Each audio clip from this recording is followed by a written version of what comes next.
kulanti wacan oo wanaagsan daawadayaal ku soo dhawaada warka channelka Dana Media qodobada ugu door koron warka ku daawan doontaan channelka Dana Media waxa ka mid noqonaya faahfaahin dheeraad oo ka soo baxaya howlgal ciidanka xoogga dalka Soomaaliyeed ee ku dileen horjoogayaal iyo maleeshiyaad ka tirsan argagixisada Al-Shabaab ciidanka xoogga dalka oo gobolka Shabeellaha Hoose ku dileen maleeshiyaad badan oo ka tirsan nabadiidka arxalaawayaasha Al-Shabaab ciidanka commandoska xoogga dalka Soomaaliyeed ee Danab oo Shabeellaha dhexe ku dilay maleeshiyaad ka tirsan Al-Shabaab qodobadaas iyo qodobo kale aad u xiiso badan daawada haddii aad ku cusub tahay channelka Dana Media fadlan subscribe like iyo share ku qabo si ay u gaadho asxaabtaada kale isla markaana jabka nabadiidka Al-Shabaab ay u daawadaan shacabka Soomaaliyeed aynu ku bilowno qodobka ugu horeeya daawadayaal faahfaahin dheeraad ayaa ka soo baxaya howlgal ciidanka xoogga dalka Soomaaliyeed ay ku dileen horjoogayaal iyo maleeshiyaad ka tirsan nabadiidka Al-Shabaab howlgalkan oo ahaa mid qorsheysan ayay ciidanka xoogga dalka Soomaaliyeed deegaano u dhaxeeya degmooyinka Balcad iyo Afgooye ee gobolka Shabeellaha Hoose ka sameeyeen howlgalkan oo saacado badan socday ayaa ujeedkiisu ahaa burburinta goobaha argagixisada ay ku dhumaalaysanayaan iyadoo sidoo kale ay babar socotay duqeyn dhanka cirka ciidankan ayaa ugu horeyn aroornimadii hore deegaanka balow halkaasi oo ay gabi ahaanba cagta mariyeen meelihii argagixisada gabaadka ay ka dhigan jireen waxayna halkaasi ku dileen maleeshiyaad ka tirsan nabadiidka arxalaawayaasha Al-Shabaab sidoo kale ciidanka oo howlgalkoodu qorsheysnaa ku guda jira ayaa gaaray deegaanka Jambaluul waxayna halkaasi ku burburiyeen goobihii argagixisada gabaadka ay ka dhigan jireen si ay u dhibaateeyaan shacabka Soomaaliyeed ciidanka ayaa halkaasi ku dilay horjoogayaal iyo nabadiid ka tirsan maleeshiyaadka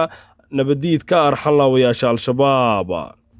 tirada dhimashada horjoogayaasha iyo maleeshiyaadka Al-Shabaab ee howlgalka iyo duqeynta lagu dilay ayaa gaaraya 25 ilaa 15 dhaawac sida uu idaacadda ciidamada qalabka sida u xaqiijiyay taliyaha ciidanka xoogga dalka Soomaaliyeed General Odawa Yuusuf Raage horjoogayaasha howlgalka ciidanka ay ku dileen ayaa waxa ka mid ah horjoogii Al-Shabaab u qaabilsanaa deegaanada u dhaxeeya Balcad iyo Afgooye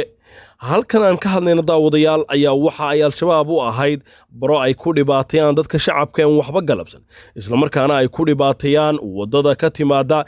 degmada Balcad iyo isku xidha degmooyinka Afgooye ee dhaca labada gobol ee Shabeellaha Dhexe iyo Shabeellaha Hoose bartan oo ay dadka shacabka ay isticmaalaan isla markaana haddii aan daawade ku sharaxo deegaankan ayaa ah deegaan beeralaya isla markaana uu maro webiga Shabeelle deegaanadan ayaa waxa ku yaala beero waaweyn isla markaana ay ka soo go'aan dalagyo kala duwan isla markaana loo suuq geeyo gobolada Shabeellaha Hoose iyo Shabeellaha Dhexe iyo gobolka Banaadir balse howlgalkan ayaa Al-Shabaab ku ah mid dhabarjaba isla markaana bartan waxa ay ka heli jireen marka laga yimaado dhibaateynta shacabka waxa ay ka qaadi jireen lacag ay baada oo ay ugu yaqaanaan sakawaad ama canshuur isla markaana aanay awoodin dadka ku dhaqan deegaanka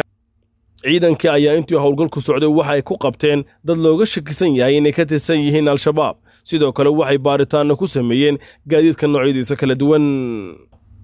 dhinaca kale ciidanka xoogga dalka Soomaaliyeed ayaa gobolka Shabeellaha Hoose ku dilay maleeshiyaad badan oo ka tirsan Al-Shabaab kadib howlgal qorsheysan oo ciidanka xoogga dalka Soomaaliyeed ka fuliyeen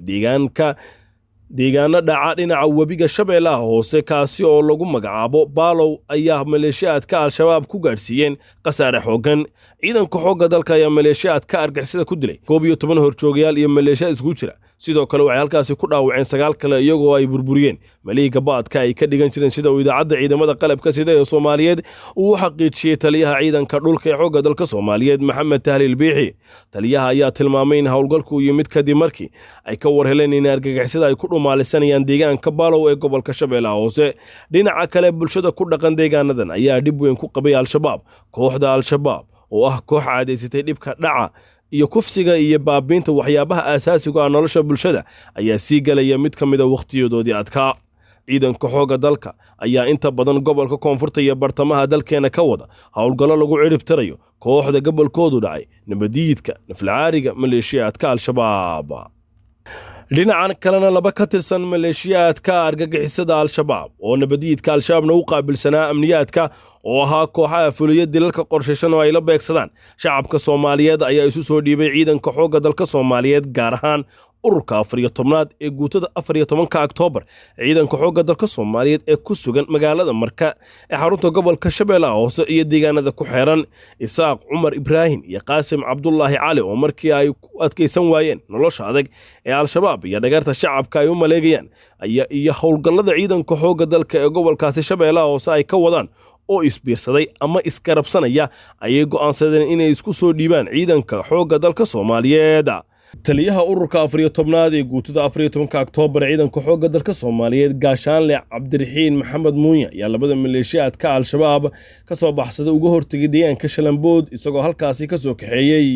ciidanka Commandos-ka Danab ayaa howlgal qorsheysan waxa ay ka fuliyeen deegaanka Gambole oo qiyaastii 48 kiiloomitir u jira magaalada Jowhar ee xarunta gobolka Shabeellaha Hoose. howlgalkan oo ahaa mid qorsheysan ayay Commandos-ku ku dileen ku dhawaad 10 maleeshiyaad ah, tiraintaasi ka badan waa ay dhaawaceen. sidoo kale ciidanku waxay soo qabteen hub iyo saanad ciidan oo sida uu xaqiijiyay idaacadda ciidamada qalabka sida kusimaha taliyaha guutada 16aad ee Commandos-ka xoogga dalka ee Danab ahna taliyaha ururka 7aad ee guutada 16aad Dhamme Xasan Maxamed Cismaan Xasan Tuure. howlgalkan oo ahaa ay fuliyeen ururka 7aad ee guutada 16aad ee Commandos-ka ayaa yimid kadib markii ay ka warheleen in maleeshiyaadka al-shabaab ay deegaankaasi Gambole ku dhibaateynayaan dadka shacabka ee waxba galabsan. ciidanka Commandos-ka xoogga dalka ayaa maalmihii u dambeeyay gobolka Shabeellaha Dhexe ka waday howlgallo lagu baacsanayo nabadiidka al-shabaab.